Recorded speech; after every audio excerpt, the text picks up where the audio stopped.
어머니, 노망 나셨어요? 선거가 코앞인데 거짓골을 하고 나타나면 어쩌자는 겁니까? 태산아, 배가 너무 고파서 밥 한 끼만. 번지르르한 양복을 입은 아들은 어머니의 떨리는 손을 벌레보다 쳐냈습니다. 그리고 지갑에서 구겨진 지폐 몇 장을 꺼내 바닥에 휙 던졌습니다. 옛다! 10만원! 이거 들고 당장 시골로 꺼지세요. 제발 제 눈앞에서 사라지시라고요. 아들은 몰랐습니다. 어머니가 주워든 그 10만 원짜리 지폐 옆에 자신의 정치 생명을 단번에 끊어버릴 100억짜리 비밀 장부가 들어있다는 사실을, 자식의 탐욕을 시험하기 위해 스스로 거지가 된 회장님. 패륜 아들을 향한 통쾌한 참교육과 반전의 드라마. 오늘의 사연 시작합니다. 청강그룹의 전 회장인 강금수는 빳빳한 돈다발 대신 흙먼지가 잔뜩 묻은 낡은 방한복 차림이었습니다.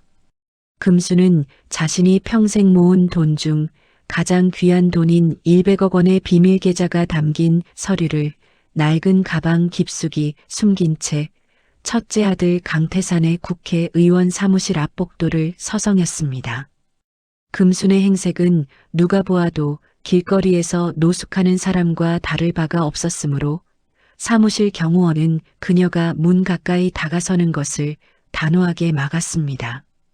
금수는 몇 시간을 꼼짝 않고 앉아 기다린 끝에 긴급한 회의를 마쳤는지 비서 2명을 대동하고 복도를 걷는 아들 강태산을 마주할 수 있었습니다. 삼선 국회의원인 태산은 어머니의 낯선 모습에 놀란 기색을 숨기지 못했지만 곧바로 굳은 표정을 지으며 수행원들에게 급히 눈짓을 보냈습니다. 태산은 금순에게 다가가는 대신 수행비서를 통해 사람들의 눈에 잘 띄지 않는 복도 구석으로 어머니를 유도하도록 지시했습니다. 금수는 아들의 지시에 따라 구석으로 이동했지만 태산은 어머니에게 가까이 다가오지 않고 거리를 둔 채 차가운 표정으로 말했습니다. 강태산이 경멸하는 표정으로 어머니의 낡은 옷차림을 위아래로 훑어보며 입을 열었습니다. 어머니, 지금 제 상황을 모르시는 것 같군요. 제가 차기 당대표를 노리고 있는 시점에 이렇게 갑자기 나타나면 정치 이미지는 어떻게 되라고 이러시는 겁니까? 금수는 아들의 목소리에서 느껴지는 냉대에 심장이 무너지는 듯 했지만 침묵하며 태산의 다음 말을 기다렸습니다. 강태산이 주머니에서 지갑을 꺼내더니 안에서 10,000원짜리 10장을 꺼내 구겨진 종이봉투에 대충 넣으며 말했습니다. 이 돈 10만 원으로 당분간 지방의 조용한 곳에 가 계세요. 당분간만 제 눈에 띄지 않으시는 것이 어머니께도 좋지 않겠습니까? 금수는 태산이 건넨 봉투와 아들의 잔혹한 외면에 첫 번째 시험이 완전히 실패했음을 깨닫고 하염없이 눈물을 흘렸습니다. 아들에게서 돌아선 금수는 다음 행선지인 둘째 아들 강태호의 저택으로 향했고 그 과정에서 온몸을 억제는 허기와 좌절감에 시달렸습니다. 금수는 자신의 낡은 가방을 필사적으로 끌어안았는데 그 안에 담긴 100억 원의 서류가 자신을 지켜줄 유일한 무기라는 것을 알고 있기 때문이었습니다. 이른 저녁 시간 완전히 거지 행색이 된 강금수는 그룹 후계자이자 둘째 아들 강태호가 사는 성북동의 호화 저택 앞에 도착했습니다. 금수는 차가운 대리석 담장과 단단한 철제 대문 앞에서 초인종을 눌렀는데 손가락이 떨려 초인종 소리마저 힘없이 울렸습니다. 저택 안에 있던 태호는 보안 카메라로 어머니의 남루한 모습을 확인하자마자 자신의 재산을 탐내는 불청객으로 간주하고 경비실에 단호하게 지시를 내렸습니다. 경비원은 무전기를 통해 태호의 냉정한 지시를 받았고 문을 열어주기는커녕 외부 인터폰을 통해 단호하게 금순을 쫓아내려 했습니다. 경비원이 딱딱한 목소리로 여기는 사유지입니다. 당장 물러나십시오. 저희 회장님은 할머니 같은 분을 알지 못합니다. 라고 외치며 금순을 문전박대했습니다. 금순은 간절한 눈빛으로 문 앞에서 무릎을 꿇고 애원했지만 태호는 창밖으로 어머니의 모습을 잠시 확인한 후 서재의 두꺼운 창문을 닫아버리고 등을 돌렸습니다. 태호는 혹시라도 어머니가 100억 원의 비자금을 가지고 자신에게 무슨 요구를 할까봐 두려웠고 상속권을 지키기 위해 어머니를 외면하는 것이 최선이라 믿었습니다. 경비원이 금순에게 더 이상 소란을 피우면 경찰에 신고하겠다고 위협했고 금순은 모욕감을 이기지 못하고 비틀거리며 자리에서 일어섰습니다.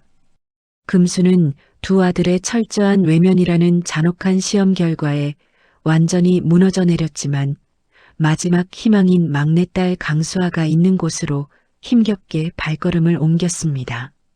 한편 강태호는 어머니가 갑자기 사라진 것에 대해 수상함을 느끼고 즉시 사설 탐정을 고용하여 금순의 행적을 은밀하게 추적하도록 지시했습니다. 수시간 후 사설 탐정은 금순이 태산의 사무실과 태호의 저택을 방문했음을 보고했고 금순이 여전히 100억 원의 서류를 지니고 있을 가능성을 태호에게 확신시켰습니다. 태호는 즉시 형 태산과 비밀 회동을 갖고 어머니의 이 기이한 거지 행세가 자신들의 상속권을 위협하는 일종의 연극일 수 있다는 결론에 도달했습니다. 그날 밤 금수는 수아의 작은 미술학원 앞 골목에 겨우 도착했고 따뜻한 빛이 새어나오는 학원 창문 너머로 딸의 밝은 웃음소리를 들었습니다. 수아는 아이들을 가르치느라 창밖을 보지 못했고 금수는 차마 안으로 들어가지 못하고 낡은 가방을 끌어안은 채 학원 앞 계단 구석에 주저앉았습니다. 금수는 자신의 낡은 옷차림 아래 숨겨진 초라한 마음을 딸에게 들키고 싶지 않았고 잠시라도 딸의 평온한 모습을 보며 위안을 얻고 싶었습니다. 며칠 동안 강금수는 막내딸 강수아의 미술학원 구석에서 거지 행색을 한 채 안정을 취했지만 태산과 태호의 압박은 금순을 향해 쉴 틈 없이 다가오고 있었습니다.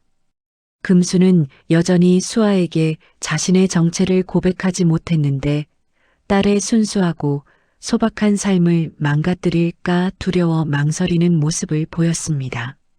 한편 태산과 태호의 법률 자문을 담당한 민준혁 변호사는 수아의 학원 근처에 머무르며 금순의 일거수일투족을 매우 냉철하게 관찰하고 있었습니다.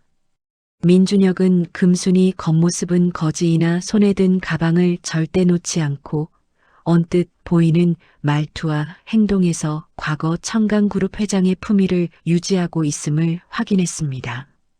민준혁은 태산과 태호에게 어머니가 현재 재산을 불합리하게 처분할 우려가 있는 정신적 불안 상태에 있다고 보고하며 법원에 성년 후견인 지정 소송을 준비할 것을 제안했습니다. 이 성년 후견인 지정 소송은 금순의 재산권을 박탈하고 모든 금융활동을 중지시켜 그녀가 100억 원의 비자금을 사용하는 것을 원천적으로 막는 치명적인 법적 공격이었습니다. 태산과 태호는 민준혁의 계획에 만족하며 어머니의 재산을 확보하기 위해 소송 진행에 필요한 모든 자원과 정보를 아낌없이 지원했습니다. 민준혁은 소송 준비 과정에서 금순의 과거 경영 자료를 살펴보다가 그녀가 오래전부터 자녀들에게 상속하는 대신 사회에 환원할 목적으로 비밀 장학 재단 설립을 준비했다는 메모를 발견했습니다. 그 메모에는 금순의 자필로 100억은 탐욕이 아닌 나눔의 씨앗이 될 것이다라고 적혀 있었는데 이는 금순의 거지 행세가 단순한 기행이 아닌 고도의 도덕적 계획이었음을 입증하는 결정적인 반전 증거였습니다. 민준혁은 자신이 탐욕스러운 아들들을 위해 일하고 있음을 깨닫고 심각한 도덕적 딜레마에 빠졌으며 자신의 명예와 양심 중 하나를 선택해야 하는 기로에 놓였습니다. 그는 법률 전문가로서 의뢰인인 태상과 태호에게 충실해야 한다는 직업윤리와 한 어머니의 고귀한 사명을 지켜야 한다는 인간적 양심 사이에서 격렬하게 갈등했습니다. 민준혁은 이 사실을 태산이나 태호에게 보고한다면 금순의 모든 계획이 수포로 돌아갈 것이며 결국 어머니의 재산이 아들들의 탐욕에 의해 좌우될 것임을 확신했습니다. 그는 금순의 성년 후견인 지정 소송이 시작되면 어머니의 명예가 땅에 떨어지는 것을 막을 수 없다고 판단하고 양심적인 행동을 취하기로 결심했습니다. 민준혁은 금순의 진심을 이해할 수 있는 유일한 사람인 막내딸 수아에게 접근하여 이 모든 비밀을 털어놓고 협력을 요청해야 한다고 판단했습니다. 민준혁은 다음 날 밤 수아가 미술학원에서 혼자 작업하는 시간을 노려 자신의 모든 것을 걸어야 하는 운명적인 만남을 비밀리에 준비했습니다. 다음 날 밤늦게 강수아가 미술학원의 모든 불을 끄고 홀로 그림 도구를 정리하고 있을 때 민준혁 변호사가 조용히 학원 문을 두드렸습니다. 수아는 밤중에 찾아온 낯선 사람에게 경계심을 드러내며 문을 열어주지 않으려 했지만 민준혁은 어머니의 진짜 의도가 당신의 형제들에 의해 위험에 처해 있습니다라고 낮은 목소리로 말했습니다. 민준혁은 자신이 강태상과 강태호의 법률 대리인이었음을 밝히며 충격을 주었고 수아는 어머니의 행방과 관련된 위험한 상황에 직면했음을 깨닫고 문을 열어주었습니다. 수아는 민준혁이 어머니의 재산을 노린 사람임을 알았기에 극도의 불신을 드러냈지만 민준혁은 곧바로 금순의 자필이 담긴 장학재단 메모 사본을 내밀었습니다. 메모를 읽은 수아는 그제야 어머니의 거지 행색이 단순한 노망이 아닌 거룩한 사명을 위한 계획이었음을 이해하고 모든 의심을 거두었습니다. 이 만남은 수아에게는 어머니의 절망 속에서 만난 희망이자 잃어버린 가족의 명예를 회복할 운명적인 인연으로 다가왔습니다. 수아와 민준혁은 즉시 협력 체제를 구축하고 태상과 태호가 어머니의 재산을 강탈하려 한다는 사실과 성년 후견인 지정 소송의 위험성을 논의했습니다. 민준혁은 태상과 태호에게는 계속해서 소송 준비 상황을 보고하며 이들을 안심시켰으나 실제로는 금순에게 유리한 증거들을 확보하는 데 모든 노력을 집중했습니다. 수아는 곧바로 학원 구석에 숨어있던 어머니에게 달려가 엄마, 저 민준혁 변호사님께 모든 것을 들었어요. 우리 이제 함께 싸워요라고 눈물로 고백했습니다. 금수는 딸이 자신의 진심을 이해해 주었다는 사실에 깊이 감동했고 100억 원의 비자금은 자녀들에게 물려줄 상속금이 아닌 사회환원 종잣돈이었음을 설명했습니다. 민준혁은 금순에게 현재 태산과 태호가 소송을 통해 그녀를 무력화하려 한다고 설명하며 장학재단 설립을 위한 공증 및 위임 절차를 서둘러야 한다고 강력하게 촉구했습니다. 세 사람은 수아의 작은 미술학원 지하 창고에서 비밀 회동을 갖고 강금순 장학재단 설립을 위한 기초 서류 작업에 착수하며 이야기에 새로운 활력을 불어넣었습니다. 민준혁은 자신의 직업윤리를 버리고 윤리적인 길을 택함으로써 스스로 고독했던 전문직의 삶에서 벗어나 개인적인 구원의 서막을 열게 되었습니다. 태상과 태호는 민준혁의 이중적인 행보를 전혀 눈치채지 못했고 어머니의 재산을 손에 넣을 날만을 기다리며 방심하는 모습을 보였습니다.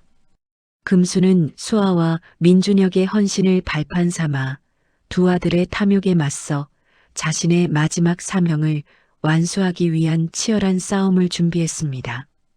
강금수는 강수아와 민준혁 변호사의 은밀한 조력 덕분에 강태산과 강태호가 성년 후견인 지정 소송을 재계하기 직전 장학재단 설립을 위한 최종 위임장과 공증을 완료하는 데 성공했습니다. 금수는 공증을 마친 후 안도감을 느끼며 수아에게 100억 원의 비자금 계좌가 재단 설립을 위한 종잣돈이었음을 확인시켜주고 모든 계획을 마무리 지었습니다.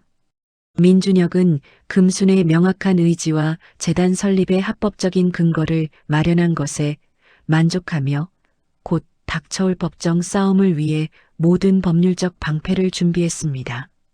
세 사람은 수아의 학원에서 조용히 늦은 저녁 식사를 함께 나누었고 금수는 돈과 상관없이 느껴보는 소박하고 진정한 행복의 눈물을 글썽였습니다. 금수는 수아의 어린 시절 그림들을 보며 자신이 회장으로서 가장 빛나던 순간은 돈을 벌 때가 아닌 가족과 함께했던 평범한 시절이었음을 깨닫고 안도감을 느꼈습니다. 다음 날 아침 강태상과 강태호는 민준혁이 준비한 서류를 바탕으로 금순에 대한 성년 후견인 지정 소송을 법원에 정식으로 제출하며 공격을 개시했습니다. 소송 개시와 함께 태산 측은 금순이 장기간 가족을 떠나 노숙 생활을 했으며 재산을 불합리하게 처분하려 한다는 내용의 보도 자료를 언론에 유출했습니다. 이로 인해 거지 할머니 강금순에 대한 기사가 주요 일간지에 대서특필되었고 금순의 거지 행색과 10만 원 수수 사건이 전 국민의 조롱거리가 되었습니다. 금순은 언론의 무자비한 공격 속에서도 자신의 진정한 목적을 세상에 알릴 때가 왔음을 직감하고 수아와 민준혁에게 공개 반격의 준비를 지시했습니다. 민준혁은 곧바로 태상과 태호에게 사임계를 제출하고 금순의 법률 대리인 자격으로 언론을 상대로 성년 후견인 소송의 부당성을 주장했습니다. 태상과 태호는 민준혁의 갑작스러운 배신에 격분하여 그를 로펌에서 축출하고 배신자, 변호사라는 오명을 씌우기 위해 모든 수단을 동원했습니다. 민준혁은 이 모든 압박을 감수하고 금순이 100억으로 설립하려는 비밀 장학재단의 존재와 그녀의 나눔 의지를 언론에 최초로 공개하며 여론전에 불을 붙였습니다. 장학재단 설립의 진정한 의도가 알려지자 여론은 재벌 회장의 기행에서 가족 간의 비정한 싸움으로 초점이 전환되며 큰 파장을 일으켰습니다.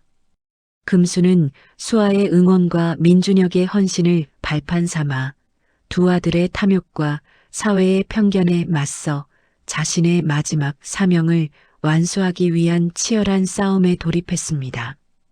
금수는 자신이 거지 행색으로 겪었던 모든 굴욕이 이제는 100억 원이 가질 수 있는 가장 숭고한 가치를 세상에 증명하는 과정이 될 것임을 확신했습니다.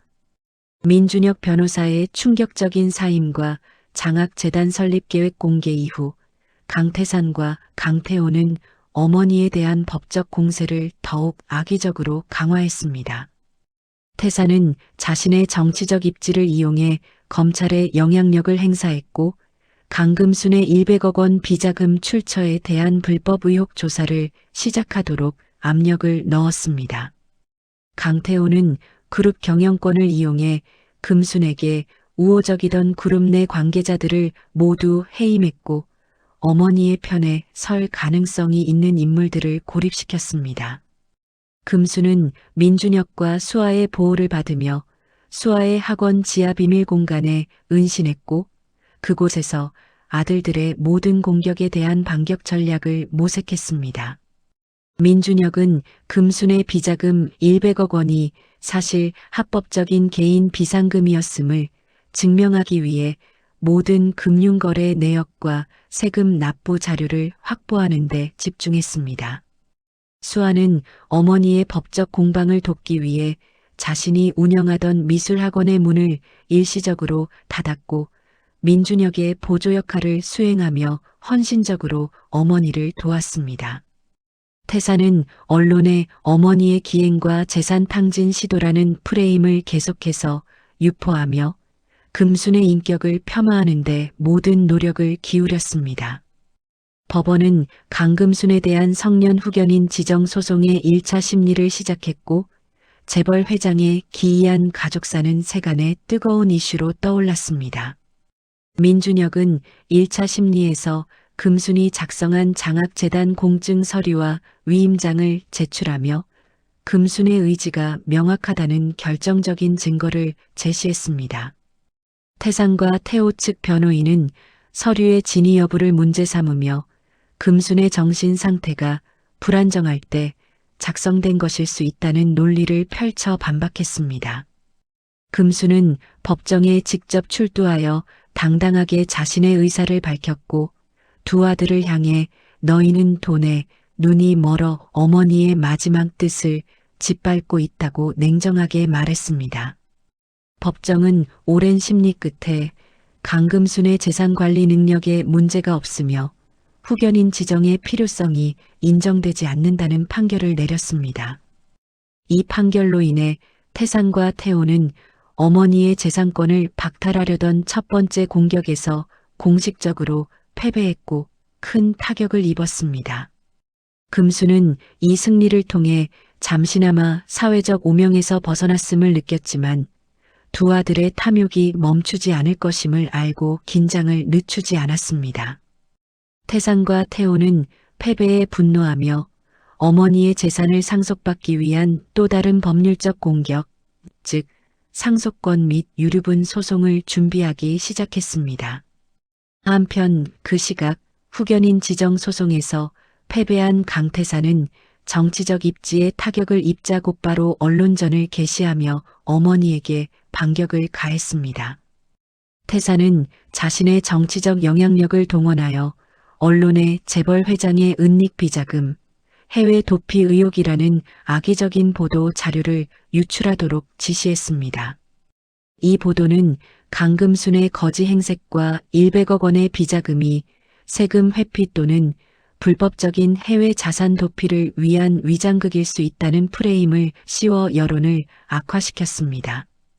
강태호는 그룹의 홍보팀을 이용해 금순이 회장 재직 시절 저지른 경영 실패 사례와 사치스러운 생활을 부각시키는 기획 기사를 배포하여 어머니를 부도덕한 인물로 몰아갔습니다. 민준혁 변호사는 언론의 공격에 맞서기 위해 거지 할머니가 되길 자처한 재벌 회장의 나눔 의지라는 제목으로 금순의 진정한 목적을 담은 반박 보도자료를 배포했습니다. 반박 기사에는 금순이 오래전부터 청렴한 나눔의 삶을 강조해왔다는 내용과 함께 두 아들의 탐욕적인 경영 태도에 대한 우려가 담겨 있었습니다. 강수아는 어머니의 진정성을 입증하기 위해 자신이 운영하던 미술학원 아이들과 학부모들의 자발적인 서명운동을 조직하여 사회관계망 서비스를 통해 확산시켰습니다. 태산과 태호는 수아의 활동을 방해하기 위해 학원 건물주에게 압력을 가해 수아에게 강제 퇴거 통보를 하도록 만드는 치졸한 행동을 벌였습니다. 금수는 딸이 자신의 싸움 때문에 생활터전을 잃게 되자 죄책감을 느꼈지만 수아는 엄마의 명예가 더 중요해요라며 흔들림 없는 지지를 보냈습니다. 민준혁은 금순의 100억 원 비자금의 출처 및 흐름에 대한 명확한 법적 자료를 준비하여 모든 자금이 합법적이었음을 증명할 준비를 마쳤습니다. 태산 측은 민준혁을 내부 정보를 유출한 배신자로 몰아세우며 변호사 자격 박탈을 위한 징계 신청을 변호사협회에 접수하는 등 개인적인 공격을 가했습니다. 민준혁은 자신의 경력과 명예가 위협받는 상황에서도 금순의 대리인 역할을 포기하지 않았고 오히려 도덕적 신념을 바탕으로 더욱 결연한 의지를 보였습니다. 여론은 점차 탐욕스러운 기득권 자녀들과 돈보다 가치를 추구하는 어머니의 대결 구도로 인식되기 시작하며 큰 파장을 일으켰습니다. 강태호는 어머니의 비자금이 그룹의 비공식 자금이라는 허위 정보를 흘려 검찰의 수사를 자신들에게 유리하게 이끌어내려 했습니다. 금수는 언론의 모든 비난과 사회적 오명을 홀로 감수하면서도 곧 시작될 재단 설립 소송을 통해 진실과 나눔의 가치를 밝히겠다는 의지를 굳건히 다졌습니다. 다음 날 아침 8시 강태상과 강태호는 민준혁 변호사를 상대로 업무상 비밀 누설 및 명예훼손 혐의로 공식 고소장을 접수했고 이 소식은 주요 뉴스 속보로 빠르게 퍼져나갔습니다. 태산 측이 보낸 용역들이 민준혁의 변호사 사무실에 난입하여 그의 모든 법률 문서와 컴퓨터 자료를 강제적으로 압수하는 사태가 발생했습니다. 이로 인해 민준혁은 법률 전문가로서의 경력에 치명적인 타격을 입게 되었고 사실상 변호사 업무를 지속하기 어려운 상황에 놓였습니다. 민준혁은 자신이 재벌 아들들의 복수의 희생양이 되었음을 인정하면서도 강금순의 진정한 사명을 돕는 것이 더 큰 가치임을 확신했습니다. 민준혁은 금순과 수아를 찾아가 자신의 변호사 자격이 박탈될 위기에 처했음을 솔직하게 고백하며 법률 대리인 역할 수행에 어려움을 겪을 수 있음을 알렸습니다. 금수는 민준혁의 헌신적인 행동과 희생에 깊이 감동했고 그에게 이제 자네는 내 아들이나 마찬가지라며 진심으로 감사함을 전했습니다.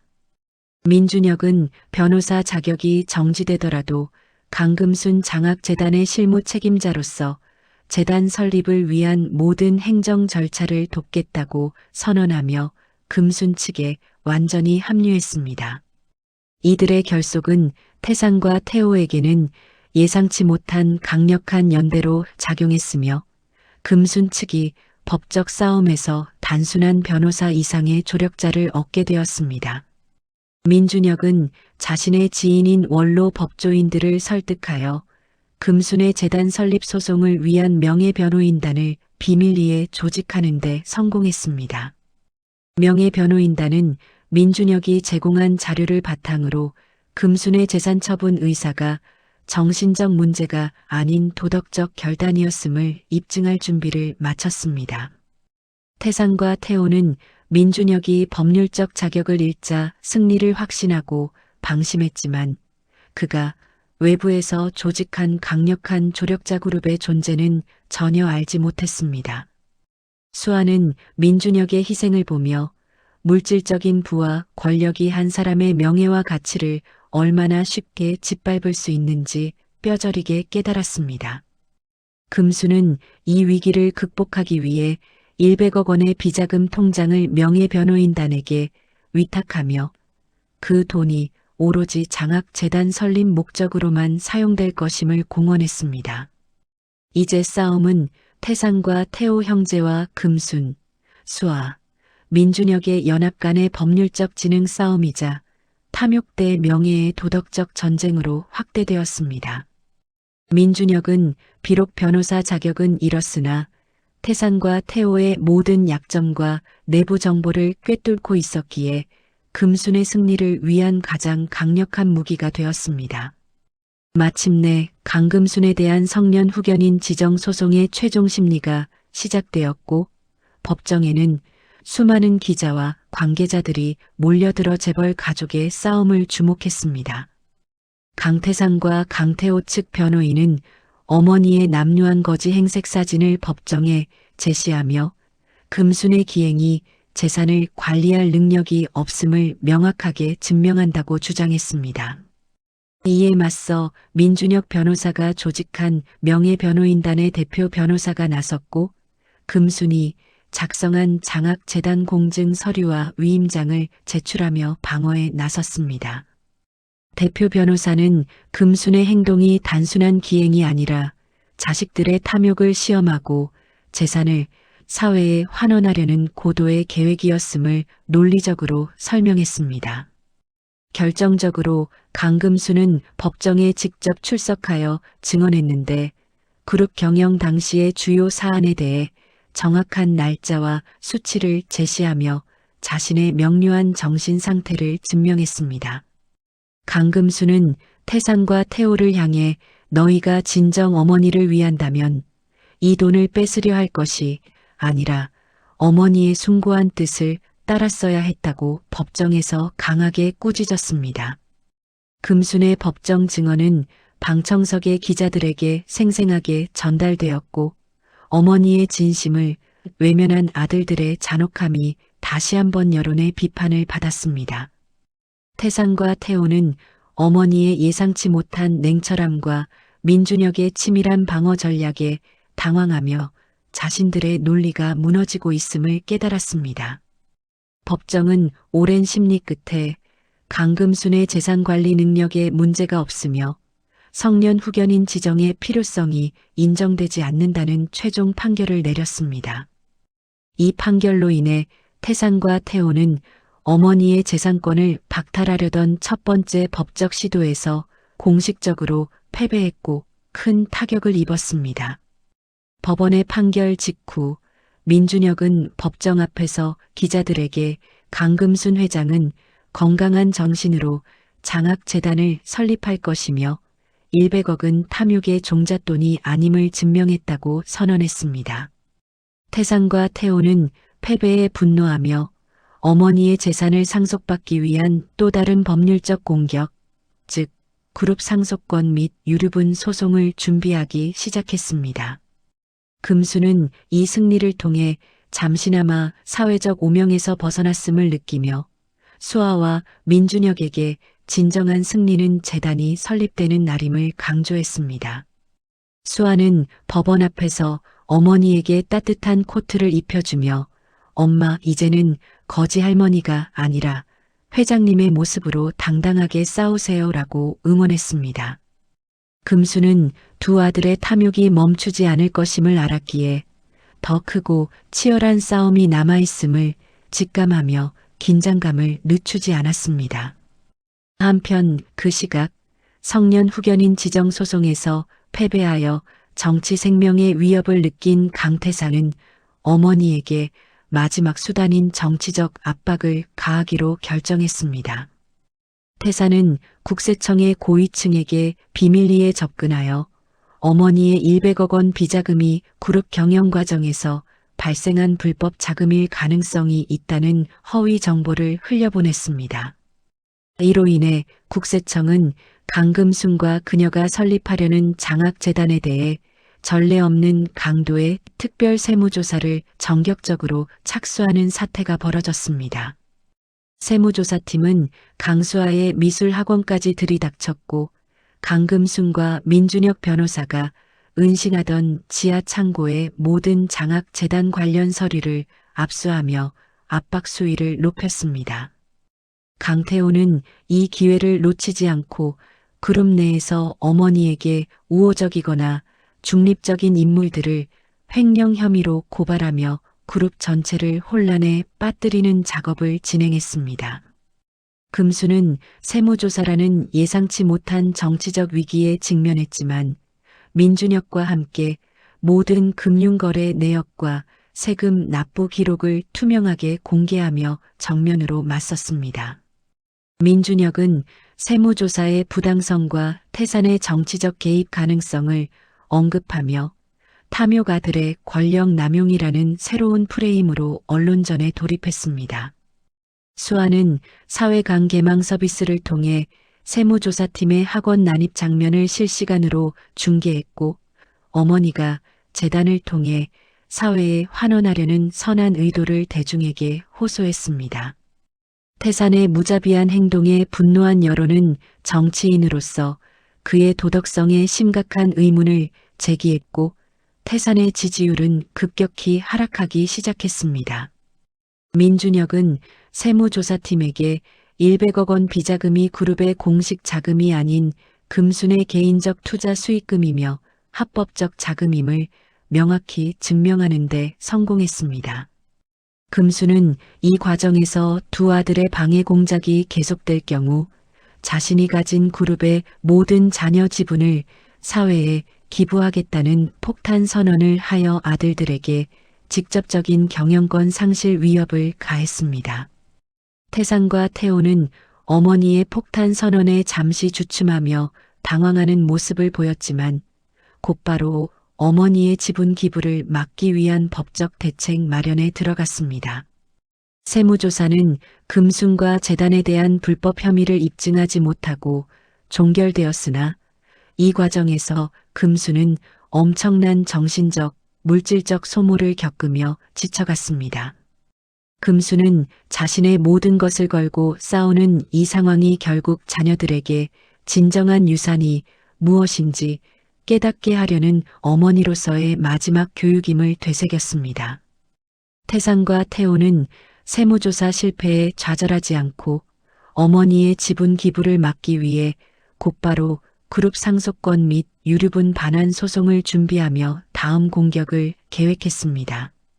강태산의 압력으로 건물주에게 강제 퇴거 통보를 받은 강수아는 결국 자신이 평생 일구었던 미술학원의 문을 닫기로 결정하고 어머니 강금순의 싸움에 완전히 전념했습니다.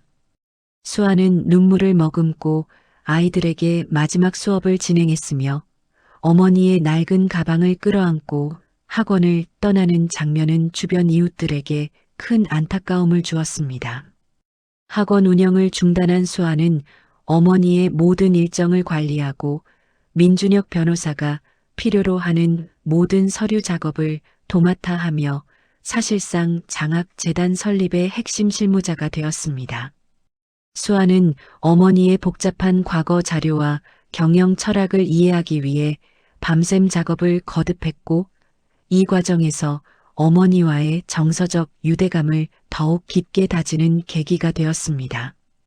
어머니가 거지 행세를 할 때 보여준 행동이 단순한 연기가 아닌 자신의 고독과 상처를 표현하는 방식이었음을 깨닫고 수아는 어머니를 더욱 이해하고 사랑하게 되었습니다.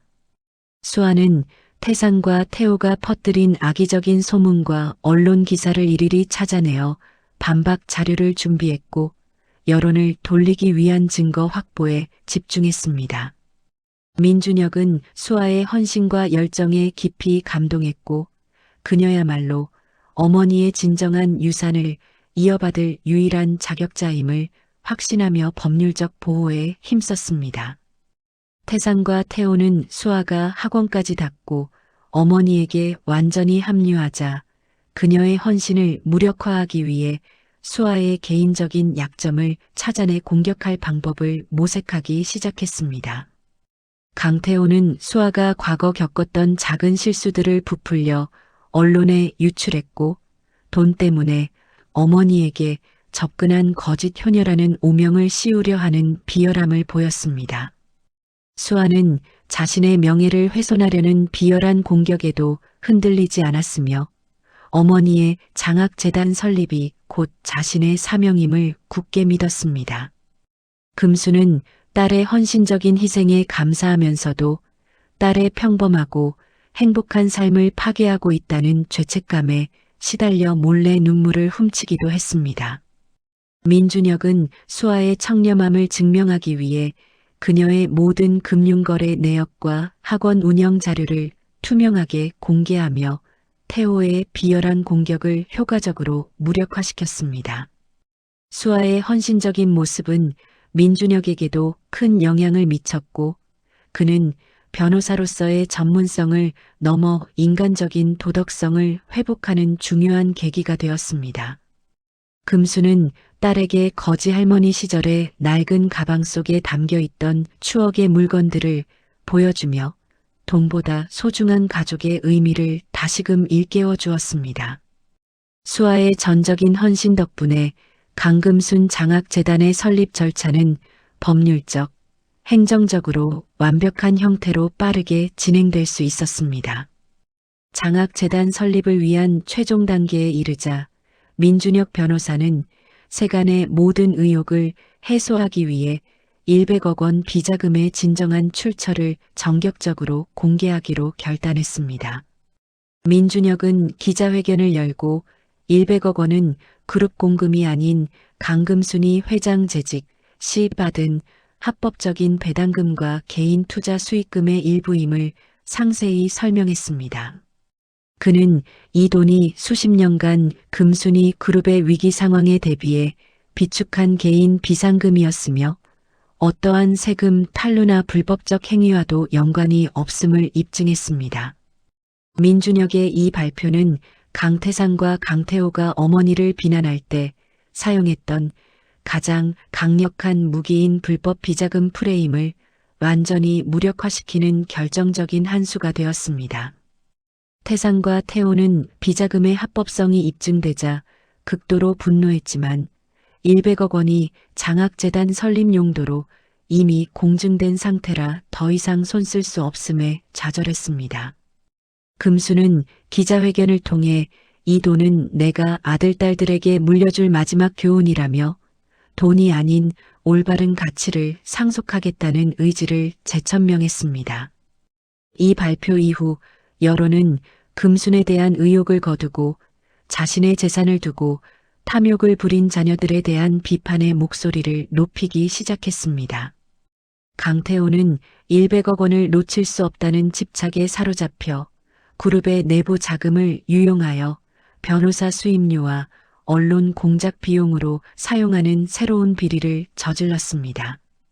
민준혁은 태호의 자금 유용 혐의를 포착하고 이를 수아와 금순에게 보고했으며 이를 곧 시작될 그룹 상속권 소송의 강력한 증거로 활용하기로 계획했습니다. 강수아는 어머니의 도움을 받아 태호가 저지른 비리 관련 서류를 은밀하게 확보했고 이는 그룹 경영권에 대한 중대한 타격이 될 것임을 알고 있었습니다. 금수는 두 아들이 자신의 탐욕 때문에 범법 행위까지 저지르는 것을 보며 자신이 시작한 시험의 결과가 비극으로 치닫고 있음을 슬퍼했습니다. 민준혁은 금순의 명예를 회복하는 동시에 그룹을 태산과 태호의 탐욕으로부터 지키기 위해 태호의 경영 비리를 공개할 준비를 서둘렀습니다. 100억 원의 진실이 밝혀지면서 거지 할머니 강금순의 이야기는 탐욕을 물리치고 정의를 실현하는 사회적 영웅담의 서사로 변화하기 시작했습니다. 장학재단 설립을 위한 모든 법적 장벽이 사라지면서 금순은 마침내 강금순 장학재단의 공식 출범일을 정하며 최종 목표에 한 걸음 다가섰습니다. 태산과 태호는 모든 것을 잃을 위기에 처하자 이제는 어머니를 찾아가 거짓 사과를 하며 마지막 화해 시도를 하는 비굴한 모습을 보였습니다. 강태산과 강태호는 100억 원을 놓쳤으나 그룹 경영권이라도 지키기 위해 어머니 강금순을 상대로 그룹 지분에 대한 유류분 반환 및 상속권 소송을 제기했습니다. 이 소송은 금순이 현재 보유한 자녀 그룹 지분을 자식들에게 강제로 반환하게 만드는 것을 목표로 했으며 그룹 경영권을 둘러싼 마지막 싸움이었습니다.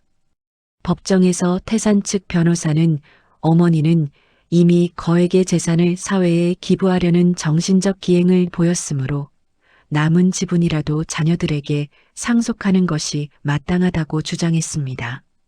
민준혁 변호사는 자격 정지 상태였기에 그가 조직한 명예변호인단을 통해 태호의 최신 그룹 자금 유용 및 횡령 혐의 증거를 법원에 제출했습니다. 민준혁 측은 태산과 태호가 그룹 경영에 부적합하며 탐욕으로 인해 그룹의 건전성을 해치고 있음을 입증하는 데 모든 노력을 집중했습니다. 강금수는 증인으로 출석하여 내가 가진 지분은 오로지 그룹의 투명한 미래를 위한 것이며 탐욕에 눈먼 자식들에게 넘겨줄 수 없다고 단호하게 선언했습니다. 법정에서는 태호가 저지른 수십억 원대의 횡령 정황이 상세히 공개되었고 이는 태호의 상속 자격에 대한 심각한 의문을 제기했습니다.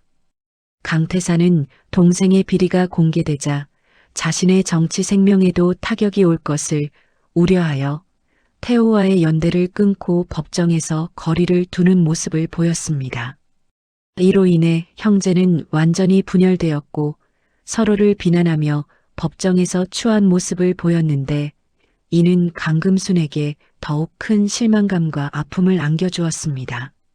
민준혁 측은 금순의 지분이 그룹의 공익적 운영을 위한 안전장치로 남아야 함을 강조하며 태산과 태호의 상속권 주장을 논리적으로 무력화시켰습니다.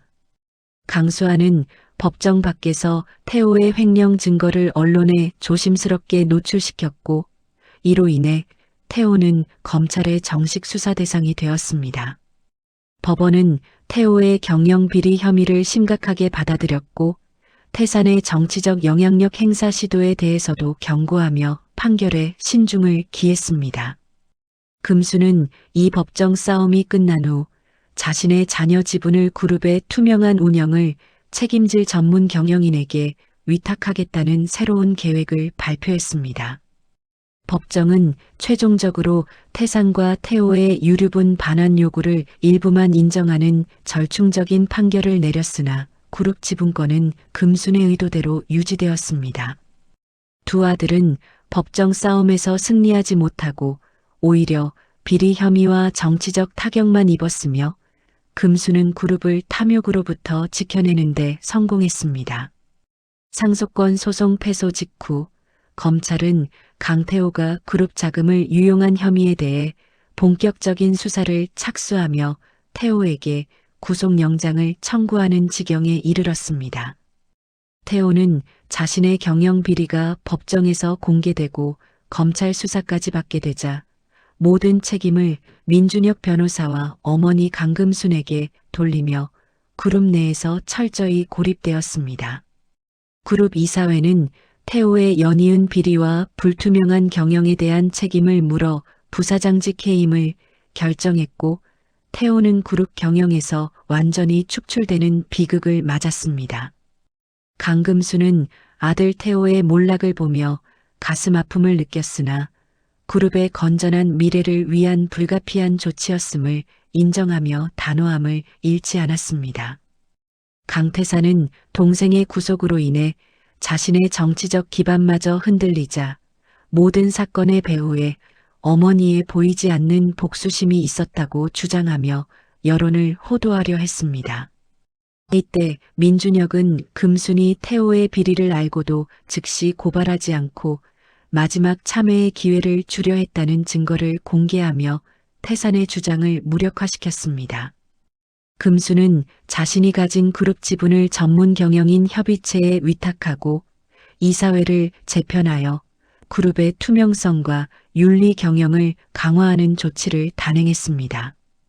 그룹 내에서는 금순의 복귀와 개혁 조치에 대해 환영하는 목소리가 높아졌고, 태산과 태호 라인의 세력은 급격히 약화되며 힘을 잃었습니다. 태호는 구속된 상태에서도 어머니에게 용서를 구하는 편지를 보냈으나 그 내용에는 여전히 재산에 대한 미련이 남아있어 금순에게 다시 한번 실망감을 안겨주었습니다. 강수아는 태호의 비극적인 몰락을 보며 탐욕이 결국 한 개인과 가족을 어떻게 파멸시키는지를 뼈저리게 깨닫고 더욱 굳건하게 어머니의 곁을 지켰습니다. 금수는 자신의 재산을 사회에 환원하는 것이 자식들의 탐욕을 뿌리 뽑는 유일한 방법이었음을 확신하며 장학재단 설립에 더욱 박차를 가했습니다. 그룹은 금순의 결단과 전문 경영인의 도입으로 인해 안정세를 되찾았고 기업의 사회적 책임을 강조하는 방향으로 변화하기 시작했습니다. 태사는 동생의 몰락에 이어 자신의 정치적 기반마저 흔들리자 당대표 경선 출마를 포기하고 정치적 위기를 모면하기 위해 잠적을 시도했습니다. 이 모든 사건은 돈의 노예가 된 재벌 2세들의 몰락이라는 주제로 언론에 보도되며 금순의 명예 회복에 결정적인 역할을 했습니다. 금순은 그룹의 개혁과 아들의 몰락이라는 상반된 결과를 목도하며 회장으로서의 사명과 어머니로서의 비애를 동시에 감장해야 했습니다. 강태호의 구속과 강태산의 잠적 이후 언론은 강금순 사건에 대한 본격적인 재조명 기획 보도를 시작하며 대중의 여론이 극적으로 역전되었습니다. 탐욕스러운 자식들에게 외면당했으나 자신의 재산을 사회에 환원하려 했던 어머니의 진정한 의도장학 재단과 주요 매체를 통해 집중 조명되었습니다. 과거 금순을 거지 할머니라고 조롱했던 대중들은 자신들의 섣부른 판단을 후회하며 금순에게 응원과 지지를 보내는 움직임을 보였습니다. 특히 금순이 거지 행색을 했던 이유가 자식들의 진심을 확인하기 위한 어머니의 처절한 몸부림이었음이 알려지면서 큰 감동을 주었습니다. 민준혁 변호사는 기자회견을 통해 강금순 장학재단이 사회적 약자를 위한 재단임을 공식화했고 이미 수십 명의 장학생을 선발할 계획임을 밝혔습니다. 태사는 이 모든 여론의 흐름이 자신에게 불리하게 돌아가자 어머니에게 공개적으로 용서를 구하는 입장문을 발표하며 늦은 화해를 시도했습니다. 그러나 태산의 입장문은 진심이 아닌 정치적 쇼로 간주되어 오히려 더 큰 비난을 받았고 대중들은 그의 위선을 간파했습니다. 강수아는 어머니의 명예 회복에 결정적인 역할을 했으며 그녀의 헌신적인 모습은 많은 이들에게 진정한 효의 의미를 되새기게 했습니다.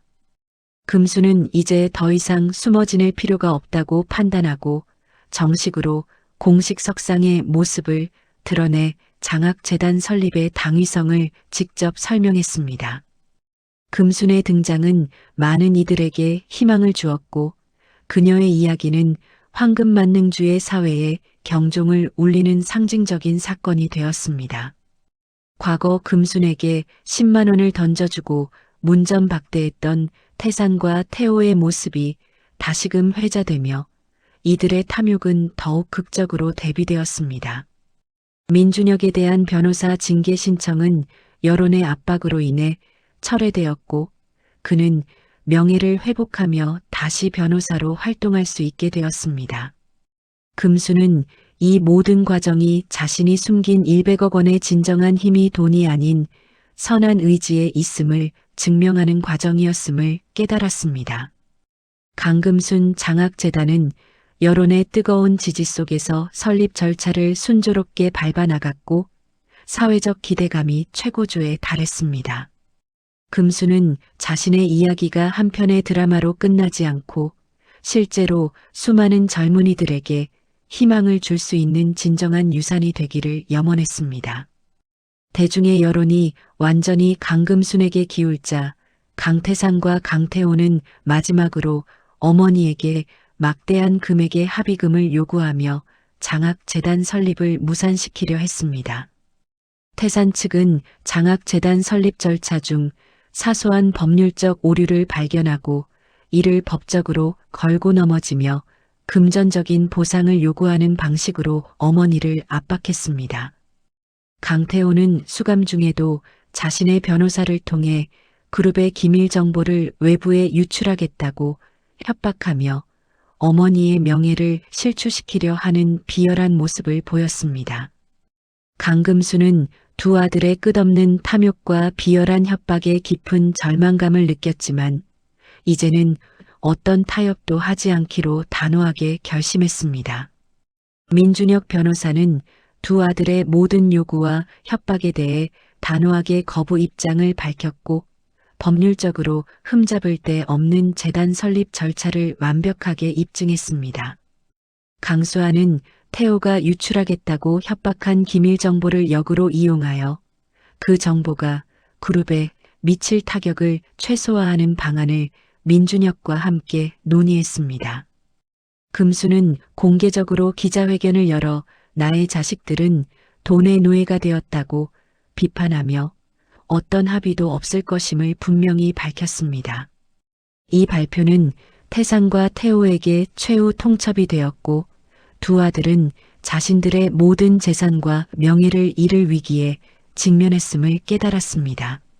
태산은 정치권 내에서의 입지마저 잃고 고립되었으며 그의 동료들조차 더 이상 탐욕스러운 아들을 옹호하지 않는 상황에 놓였습니다. 태호는 결국 횡령 혐의로 유죄 판결을 받았고 그룹 경영은 물론 모든 사회 활동에서 영구적으로 퇴출되는 비극을 맞았습니다. 금수는 법률 절차를 통해 태산과 태호에게 물려주었던 일부 재산마저 그룹의 공익활동을 위한 기금으로 회수하는 절차를 진행했습니다.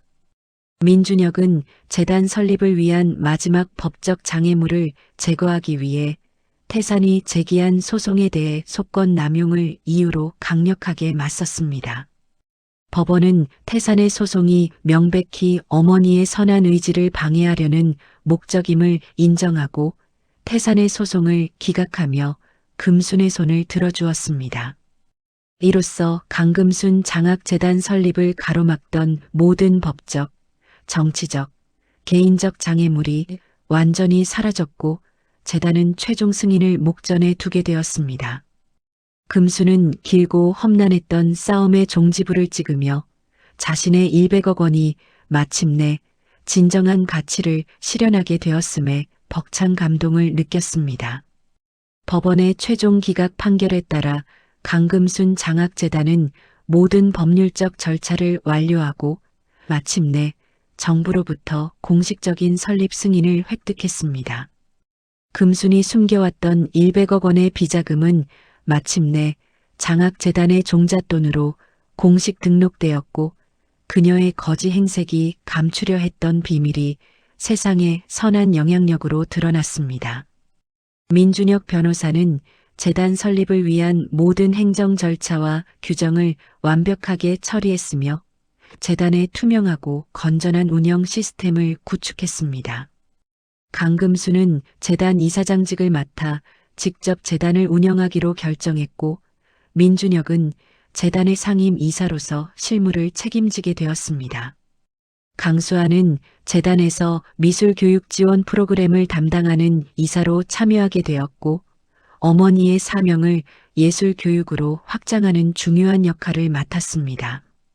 재단 설립 승인 소식은 전국적으로 큰 화제가 되었고 수많은 젊은이들이 금순의 따뜻한 뜻에 감사하며 재단에 문의를 하기 시작했습니다.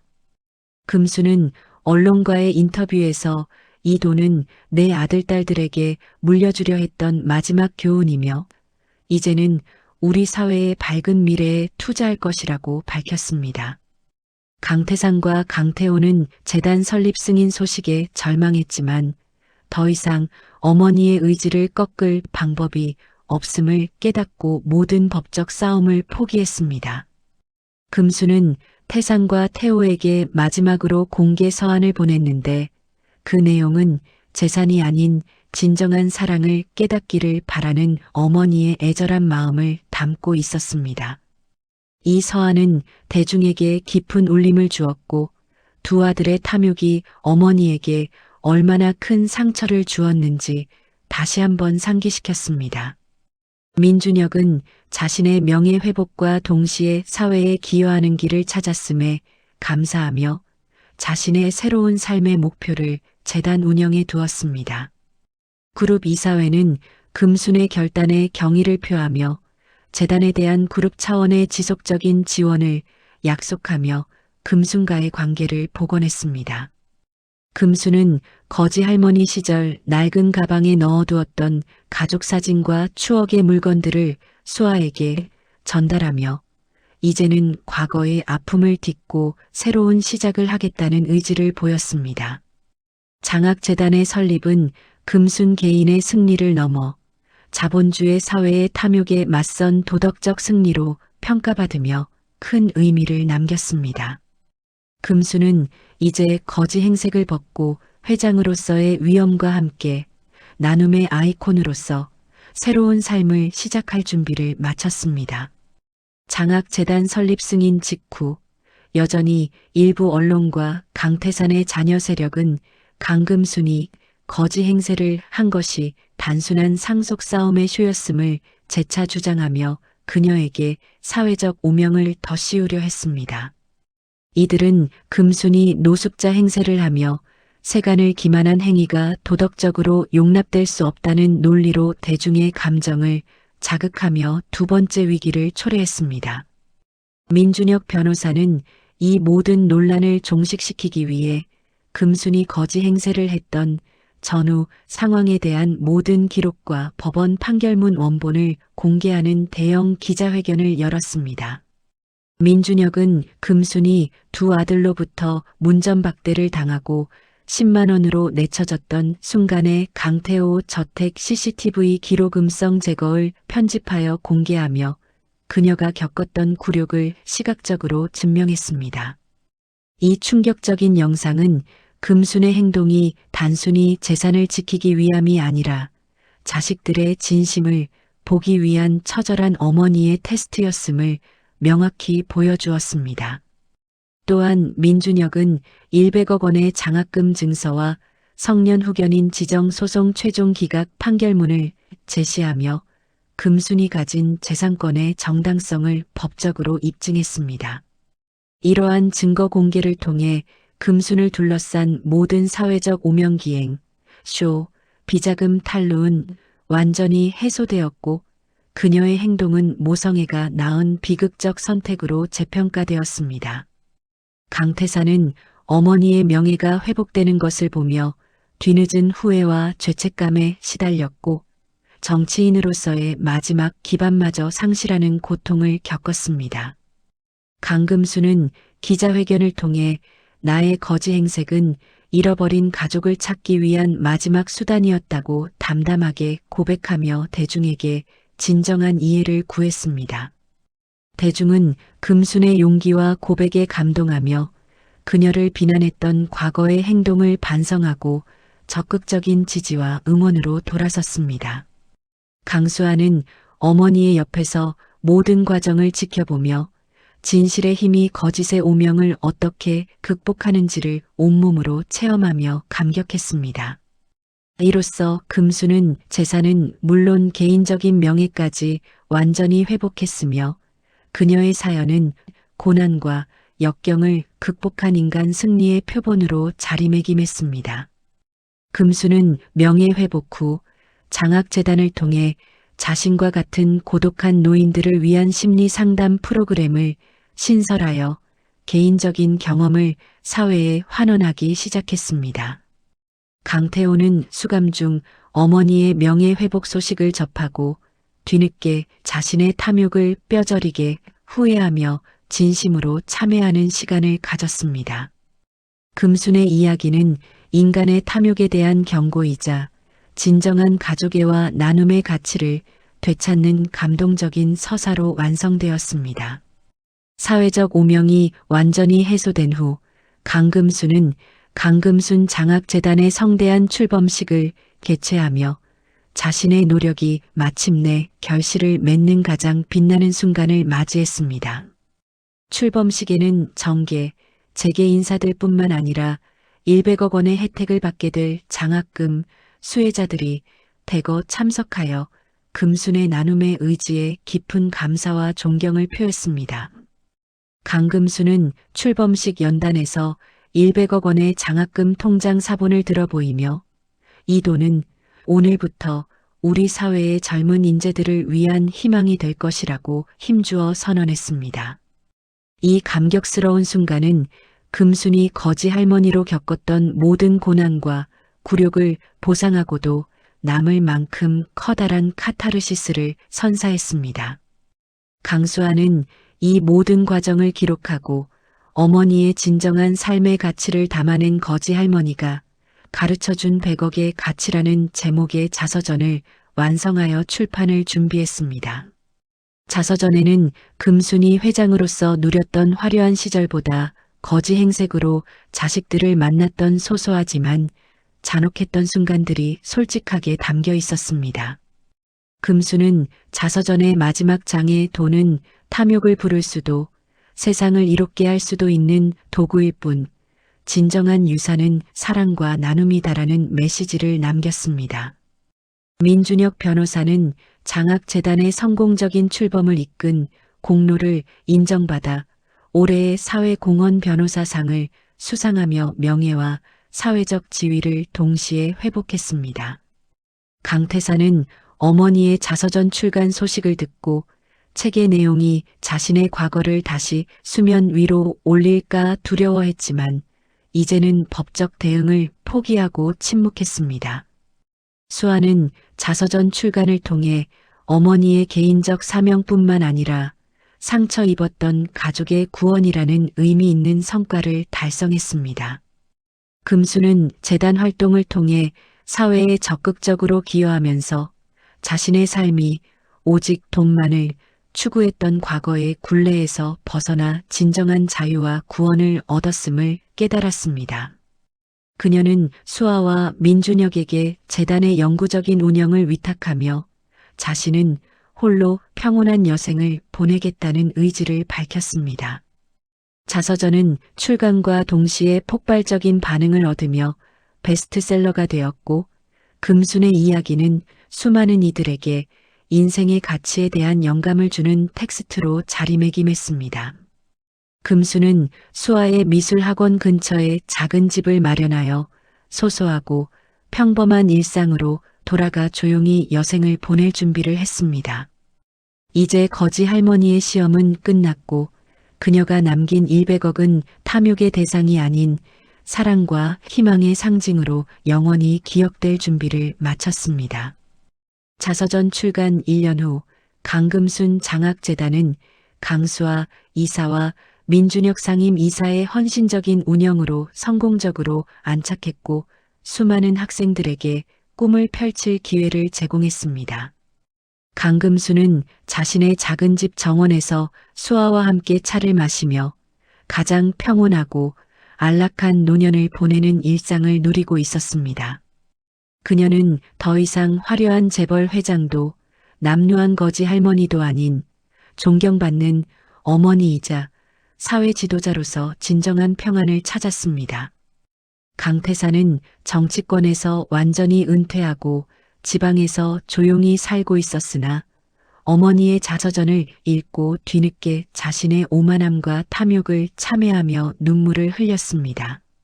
수감 생활을 마친 강태호는 그룹으로 돌아오지 못하고 작은 사업을 시작했으며 어머니의 장학재단에 익명으로 매달 소액을 기부하며 속죄하는 마음을 전했습니다.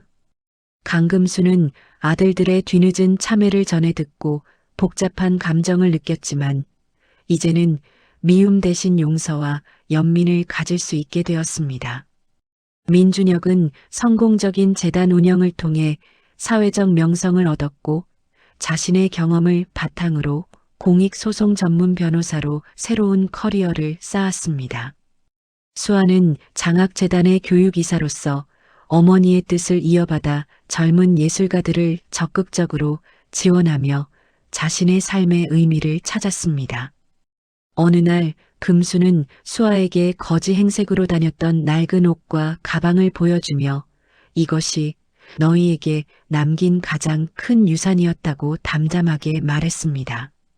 수아는 그 낡은 가방을 소중하게 보관하며 돈의 무게보다 더 무거운 가족의 의미를 되새기는 상징물로 간직했습니다.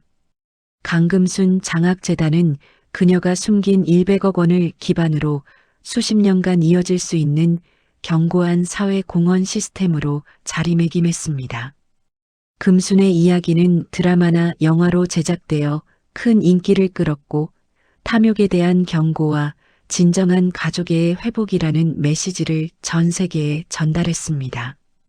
금수는 자신의 죽음 이후에도 재단이 영원히 지속될 수 있도록 마지막 유언장을 작성했고 유언장에는 두 아들에 대한 조건 없는 사랑이 담겨 있었습니다. 수아는 어머니의 이야기를 통해 돈이 아닌 가치로 사람을 판단하는 법을 배웠고 자신의 아이들에게도 이 교훈을 물려주었습니다. 평화로운 어느 봄날 오후 강금수는 수아와 민준혁이 활발하게 재단 활동을 하는 모습을 보며 만족스러운 미소를 지었고 자신의 인생을 최종 종결하며 긴 여정을 마무리했습니다. 여러분, 오늘 강금순 회장의 드라마 같은 이야기 어떠셨나요? 100억 원이라는 거액보다 더 빛난 건 낡은 옷을 입은 어머니를 망설임 없이 안아주었던 막내딸 수아의 따뜻한 마음이었습니다. 강금순 회장의 마지막 시험은 오늘 우리에게도 묵직한 질문을 던집니다. 당신에게 가장 소중한 진짜 유산은 무엇입니까? 라고 말이죠. 탐욕에 눈이 멀어 천륜을 저버린 아들들은 결국 모든 것을 잃고 파멸했지만 조건 없는 사랑을 택한 딸과 변호사는 세상 무엇보다 값진 명예와 행복을 얻었습니다. 진정한 부자는 통장에 찍힌 숫자가 많은 사람이 아니라 마음속에 사랑과 사람을 가득 채운 사람일 것입니다. 부디 여러분의 곁에도 돈보다 귀한 사랑이 가득하기를 바랍니다. 이야기를 끝까지 들어주신 분이 계시다면 잘 들었다고 댓글 하나만 남겨주세요. 감사합니다.